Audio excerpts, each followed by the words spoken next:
salam berjumpa kembali pemirsa semua. Kembali bersama saya Franciscus Talan dalam acara kita Bincang Santai Bersama. Kali ini kita kedatangan seorang narasumber yang selama ini berkecimpung di dunia sosial sebagai pegiat sosial, pendiri lembaga yang banyak membantu masyarakat. Oleh karena itu langsung saja kita sapa. Selamat sore Pak Sandi. Selamat sore Pak Frans. Ya, terima kasih sudah bersama kami di acara ini. Terima kasih sudah menghadiri acara kami. Mungkin ada banyak hal positif yang kemudian nanti akan kita bahas dan kita bagikan ke saudara semua di rumah yang menonton. Tapi sebelum itu kita perkenalan dulu Pak Sandi, karena beliau ini seorang pengurus bahkan pendiri yayasan, namanya Yayasan Pelita Kehidupan Masyarakat. Oleh karena itu langsung saja mungkin Pak Ketua perkenalan sedikit. Baik, terima kasih Pak Frans. Salam rekan-rekan semua, selamat sore. Perkenalkan saya Sandi Matias Julius Rupidara, biasa disapa Sandi Rupidara, pendiri dan ketua Yayasan Pelita Kehidupan Masyarakat yang biasa disebut YPKM Kasoki. Ya. Saya lahir 48 tahun yang lalu di Kampung Sabu Soe, dan saya studi SD, SMP, SMA di Soe. Tuhan izinkan untuk merantau 20 tahun dan kembali ke Soe tahun 2009. Diizinkan Tuhan untuk menjadi ASN, saya sebagai seorang guru. Dan di tengah-tengah situasi dinamika yang saya lihat selama saya mengabdi sebagai seorang guru, ada panggilan jiwa untuk saya bisa lakukan sesuatu yang berbeda. Sehingga tahun 2018 atas izin istri dan anak-anak, saya mengajukan permohonan berhenti dengan hormat. Sehingga Januari 2018 saya resmi berhenti dari ASN dan full mengabdi sebagai pegiat sosial di Kabupaten Timur Tengah Selatan. Mungkin itu perkenalan singkat sementara. Luar biasa ya. Jadi terima kasih Pak Sandi untuk perkenalan singkatnya. Memang ini agak sedikit berbeda dengan stigma masyarakat yang berkembang selama ini, bahwa kalau misalnya sudah menjadi seorang ASN atau PNS, misalnya mengundurkan diri, itu ruginya turun temurun, bisa dikatakan gitu Pak Sandi. Tapi ini memang sebuah sikap yang luar biasa. Ini tidak semua orang berani keluar dari zona nyaman itu. Jadi memang ini sesuatu yang paling tidak menjadi hal inspiratif untuk saudara semua, bahwa apapun yang kita ingin lakukan harus lakukan dengan hati yang sepenuhnya, dengan ekspektasi yang baik pula. Nah, Pak Sandi, ini menarik nih, karena seorang mantan ASN yang kemudian menjadi pegiat sosial kemasyarakatan. Ini baru-baru ini sempat ada informasi rumor yang berkembang di kalangan masyarakat bahwa Pak Sandi sendiri sudah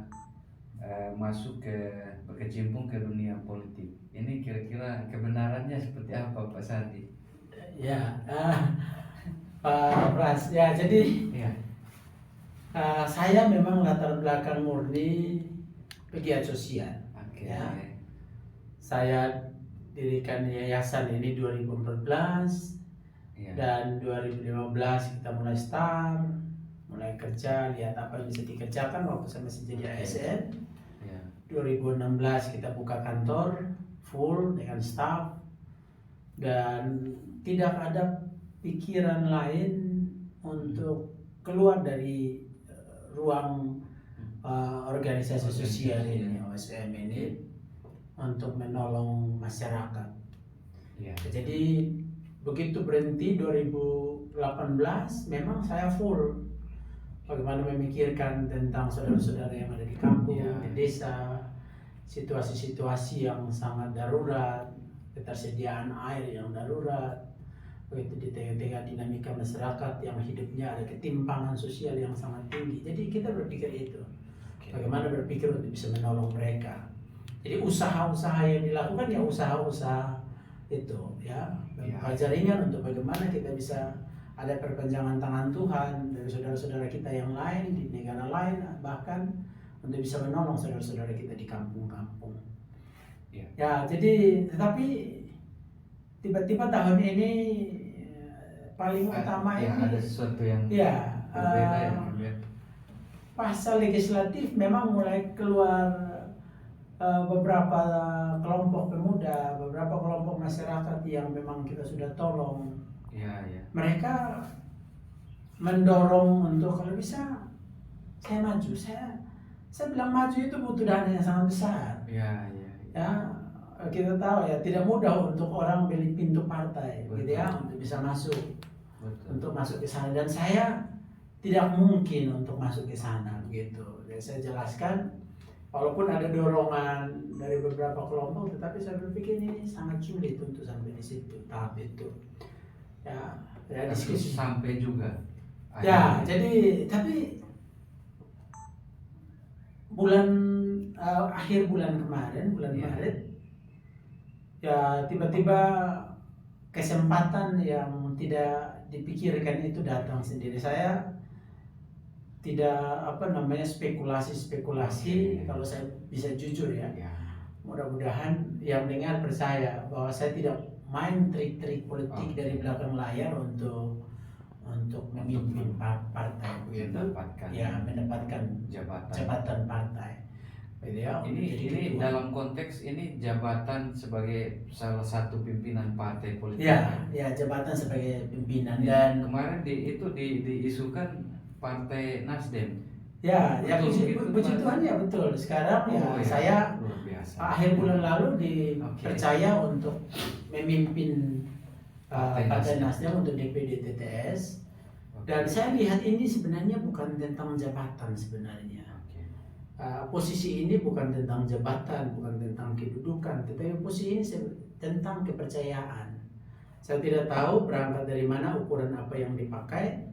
Tetapi yang saya sadar sekarang bahwa ada sebuah kepercayaan besar yang sedang dipercayakan untuk berbicara bukan lagi dalam konteks YPKM, tapi berbicara dalam konteks TTS, Timur Tengah Selatan. Jadi ini bingkainya. Nah ini agak menarik nih, Pak Ketua. Ini sebut saja Pak Ketua karena memang Pak Sandi ini Ketua di YPKM dan juga sekarang Ketua Partai Nasdem TTS, yang hampir definitif ya kalau tidak salah. Nah, ini menarik Pak Ketua karena kalau misalnya bacaan politisi murni, terus terang bahwa yang namanya menjabat pimpinan partai itu, kalau dalam konteksnya Pak Sandi, ini artinya bahwa secara politis akan dibaca, oh ini mungkin karena istilah ada skenario atau istilah lain dalam tanda kutip, oh ini tangan kanannya pimpinan Nasdem nih di tingkat atas nih, bisa juga gitu. Nah menariknya karena itu, cuma prosesnya ini memang agak sedikit berbeda sampai ke Pak Sandi bisa menjabat ini. Ya, jadi saya rasa ini anugerah. Saya merasa ini anugerah, kepercayaannya lebih yang diberikan oleh Nasdem ke saya untuk ada di DPD TTS untuk pimpinan partai. Dan ya karena ini anugerah, saya harus kerjakan secara baik dan maksimal. Tentu untuk membangkitkan kepercayaan masyarakat tentang Partai Nasdem. Dan memang mimpi saya, kalau Tuhan izinkan untuk perjalanan saya panjang jadi pimpinan Partai Nasdem di DPD TTS, maka gambaran politik, ya gambaran politik, saya cukup lama keliling-keliling di desa dan orang bicara tentang para politisi ya, dan akhirnya mencoreng politik, ya, nama politik itu sendiri. Dan saya berharap kesempatan ini saya bisa gunakan untuk memperbaiki paling tidak citra politik masyarakat, bisa lewat ternyata politik itu yang benar ini seperti ini begitu. Jadi itu mimpi lah. Itu mimpi mungkin lah karena ya dalam lingkup Nasdem ya, dalam lingkup Nasdem. Saya harap ada keharuman yang berbeda, gitu ya, ada warna yang berbeda, sesuatu yang berbeda dengan sebelumnya. Ketika orang dengar tentang Nasdem, orang dengar tentang gambaran kasih, gambaran kepedulian, gambaran cinta. Nah itu mimpi saya. Ya mungkin orang akan bilang ini terlalu berlebih-lebihan, tetapi itu cita-cita saya ketika ini kepercayaan diberikan. Ya, karena selama ini kan kita tahu sudah menjadi rahasia publik bahwa elektabilitas Partai Nasdem di Timur Tengah Selatan menurun. Yang kemudian dari tahun periode sebelumnya 2019 Nasdem sebagai pimpinan di legislatif Kabupaten TTS, hasil 2024 menurun. Jadi dari jumlah kursi hanya 6, dulunya 6, sekarang hilang 1, sisa 5. Artinya bahwa kalau penilaian politik muncul, maka bisa nyambung dengan apa yang menjadi visi misinya Pak Sandi selaku ketua sekarang. Iya, ya saya berharap ya ke depan, saya tidak lihat ke belakang karena saya tidak tahu dinamika di internal sebelumnya, tetapi saya berharap ke depan ada warna yang berbeda yang dihasilkan oleh Nasdem ke depan. Dengan kepercayaan yang memberikan, orang bisa lihat, oh politik ini baik ternyata. Gitu. Mungkin itulah gambaran. Ya. Ini ada angin segar nih untuk para kader dan simpatisannya Partai Nasdem TTS. Pak Ketua DPD yang baru ini akan memperbaiki hal-hal yang belum baik di Nasdem TTS untuk ke depan Nasdem bisa lebih baik. Nah, Pak Sandi, ini ada satu hal lagi yang tidak kalah menarik dengan pembahasan barusan. Kalau tidak salah baru-baru ini sempat diisukan juga Pak Sandi Matias Hurpidala, Ketua YPKM, ingin mencalonkan diri sebagai salah satu kandidat calon bupati. Betul tidak ini Pak Sandi? Ya, jadi ini sudah bukan rahasia umum lagi ya. Jadi ya sudah sempat dibagikan ya beberapa medsos. Memang saya sebelum kita maju situ, ini apakah kalau misalnya ini rumor ini memang betul sesuai fakta, mungkin Pak Sandi bisa kasih gambaran sedikit, cerita ke kita kira-kira motifnya apa sih untuk mencalonkan diri sebagai calon kepala daerah yang notabene Pak Sandi sudah menjadi pegiat sosial, sudah lembaganya sudah berbuat banyak hal dan sudah sejauh ini sangat bagus lembaganya, tapi tiba-tiba harus berbelok arah untuk kemudian masuk ke ranah politik. Mungkin Ya. digambarkan sedikit. Ya mungkin ini sudah bergulir, dan kalau untuk TTS pasti saya buat sesuatu. Kalau memang dengan saya bisa lakukan sesuatu lebih melalui mencalonkan diri bupati atau wakil bupati, kenapa tidak? Rumor itu Ya. betul juga. Kalau Jadi rumor konfirmasi ya. Jadi resmi. jadi kalau kesempatan ini ada untuk saya bisa kerjakan sesuatu lebih bagi daerah ini, bagi Pertiwi ini, ya pasti saya mau. Yang penting orientasinya bukan sekedar ke sana duduk 5 tahun, dapat jabatan dan kedudukan, dapat gaji, dan selesai, tidak torehkan sebuah cerita indah untuk daerah ini. Untuk apa begitu? Ya, jadi memang kalau kesempatan saya ini kayak gayung bersambut ya, gayung bersambut di tengah-tengah beberapa kelompok masyarakat yang datang memberi dukungan, tetapi ketidakpastian tentang partai, dan tiba-tiba anugerah ini seperti jatuh di saya dan diberi kepercayaan untuk pimpin DPD Nasdem TTS. Dan di tengah-tengah situasi itu beberapa pemuda yang ini sebenarnya desain foto-foto saya tidak tahu muncul dari mana. Gitu. Tidak tahu sampai sekarang, saya tidak tahu ini siapa yang mendesain, dan tiba-tiba dilemparkan dan akhirnya mulai muncul. Dan saya terus berdoa sebenarnya, karena tidak ada kepentingan lain ke sana selain dari pengabdian. Ya, jadi bagian dari pelayanan. Kalau hari ini Tuhan kasih kepercayaan saya di EPKM untuk lakukan terus, kerjakan terus sampai hari ini dengan berbagai macam tugas yang ada yang kami kerjakan untuk paling tidak membawa saudara-saudara kita keluar dari stigma kemiskinan ini. Ya. Dan kalau kesempatan ini datang untuk memimpin daerah ini, untuk bisa berbuat sesuatu yang lebih baik, lebih besar untuk daerah ini, kenapa tidak? Ya, mungkin itu. Artinya ini memang apakah, nah ini salah satu hal yang cukup menarik mau ditanyakan nih.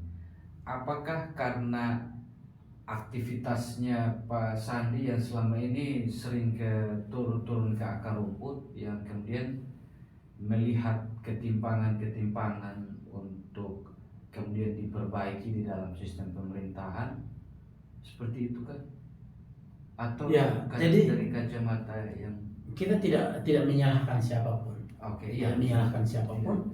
Tetapi kita harus jujur bahwa ada begitu banyak ketimpangan sedang terjadi hari ini, begitu ya. Di tengah-tengah ada kesempatan, ada dana untuk kita bisa menolong saudara-saudara kita untuk keluar dari situasi yang sangat mencekam. Kalau hari ini mereka bisa menangis, mereka akan menangis dan bilang tidak ada orang yang dengar mereka, tidak ada yang lihat mereka. Dan kadang-kadang saya bisa di desa dan bisa lihat keadaan itu dan nangis. Begitu. Kenapa? Karena kenapa keadaan ini begitu berlarut-larut di tengah kesempatan yang harusnya kita lakukan sesuatu bagi mereka, dan ini tidak terlaksanakan sampai saat ini. Ya, jadi kesempatan 5 tahun ke depan kalau Tuhan percayakan ini saya sadar bahwa ya pasti orang bilang ini Rupidara ini kan bukan aturan netok gitu kan. Jadi ini kan beredar gitu ya. Jadi Rupidara ini dari mana gitu. Dari mana, bikin apa di sini gitu ya.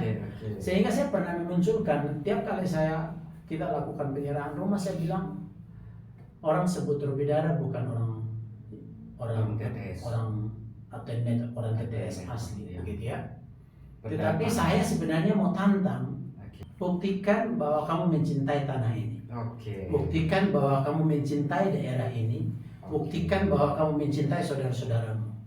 Begitu. Artinya bahwa, mohon maaf saya potong Pak Sandi, artinya bahwa isu primordialisme itu langsung dipatahkan oleh Pak Sandi sendiri.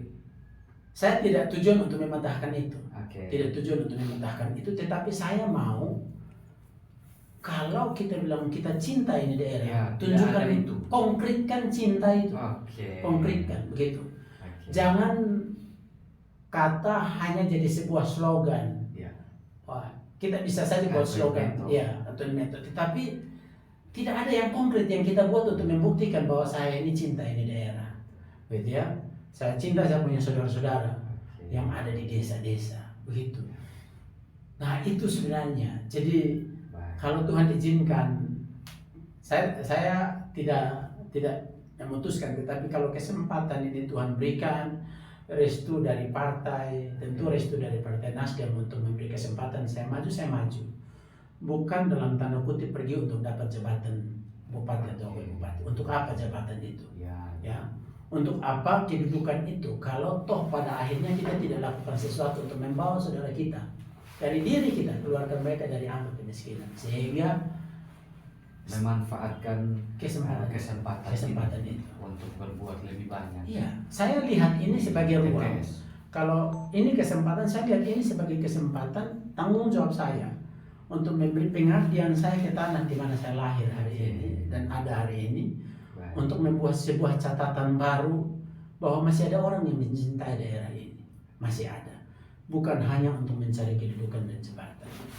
Kalau hari ini misalnya Om Frans, Ya. Om Frans punya visi, Om Frans punya kerinduan untuk maju di pilkada dengan sebuah visi untuk membangun. Kenapa tidak membangun dari sekarang, Ya. sebelum ada di sana? Betul. Kan harus ditunjukkan begitu. Ya, ya. Sehingga kita lihat ruang di sana adalah ruang Ya. kesempatan untuk melakukan sesuatu lebih. Oke, oke, oke. Ya, mungkin itu.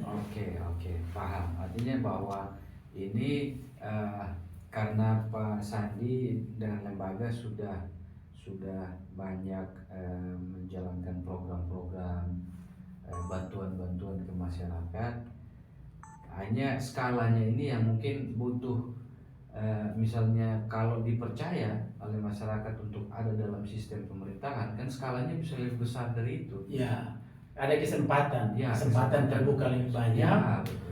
Kemudian kepercayaan akan semakin besar. Jadi saya lihat begini, kalau sehari ini saya pergi berbicara di beberapa teman, saya akan berbicara sebagai lembaga yang kecil Oke. dengan jumlah orang-orang yang mungkin kecil sedikit. Oh ya. Tetapi kalau kesempatan saya ada di sana, jadi pemimpin daerah, saya akan bicara atas nama daerah, aksesnya saya akan buka lebih banyak dari berbagai negara, sehingga semakin banyak saudara-saudara kita di desa-desa yang tertolong.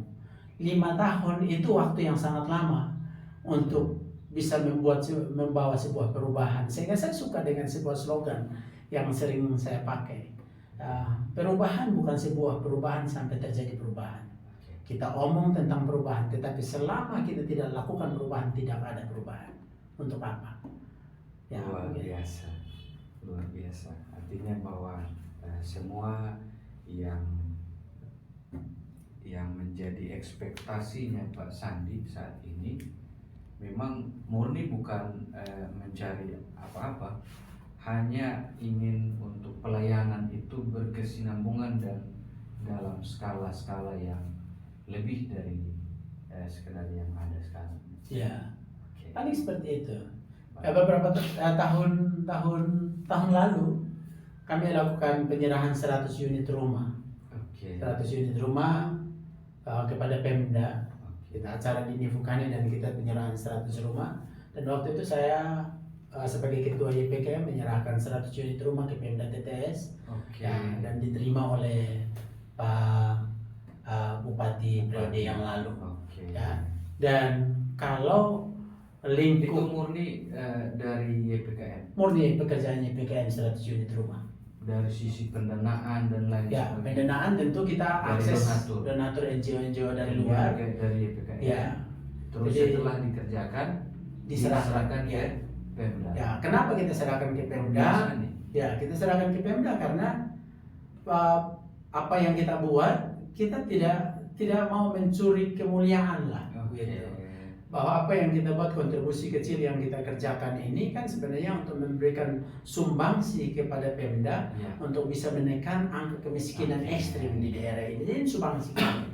Apa itu? Mohon maaf. Jadi menjadi perpanjangan tangan dari pemerintah juga. Ya, Walaupun mudah-mudahan Ya. pemerintah menganggap kami Oke. itu mitra, begitu. Oh ya, ya. Jadi mudah-mudahan itu dianggap sebagai mitra yang juga memberi kontribusi kecil untuk bisa bersama-sama mengikis Ya. mengikis stigma daerah miskin tertinggal ini. Predikatnya Ya, kan tidak kan ya. ya, dari miskin ekstrim ya mungkin Miskin ekstrim hanya itu miskin ya, saja, ekstrimnya hilang. Ekstrimnya hilang. Oke. Ya mudah-mudahan 5 tahun ini kita bisa bekerja keras kalau ke depan Tuhan percayakan, dan saya pikir ini jadi dan tidak YPKM saya akan tetap jadi saya untuk kerja. Oke. Jadi bukan ke sana hanya Ya. untuk dapat ajang untuk dapat Bukan, jabatan gitu. sebagai bupati ya. Ya, tetapi Bupati. saya akan lihat ini menjadi sebuah kesempatan untuk Oke. lakukan lebih. Tetapi kalau tidak pun, saya bisa pastikan bahwa YPKM akan terus bekerja terlibat di ajang kerja kemanusiaan di daerah ini. Pasti seperti itu. Oke. Ya. Luar biasa Pak Sandi, terima kasih untuk hal-hal positif yang dibagikan ke kita. Kita sudah di penghujung. Terima Pak kasih. Sandi, terima kasih banyak sudah luangkan waktu untuk ada bersama kami di podcast ini, di bincang-bincang ini. Dan yang terakhir untuk saudara semua, bahwa pemimpin itu adalah seseorang yang punya hati tulus mau berpihak kepada masyarakat. Itu adalah intisari dari proses politik yang kemudian melahirkan pemimpin-pemimpin. Sehingga pada tempat ini pesannya adalah kita memilih dengan bijak. Pilihlah mereka-mereka yang punya rekam jejak baik, yang berpihak kepada masyarakat, yang sudah berbuat untuk masyarakat, sehingga apapun yang menjadi cita-cita kita di TTS ini, kebaikan itu bisa mendatangi kita. Sekian dulu dari kita. Saya Franciscus Talan. Terima kasih, sampai jumpa.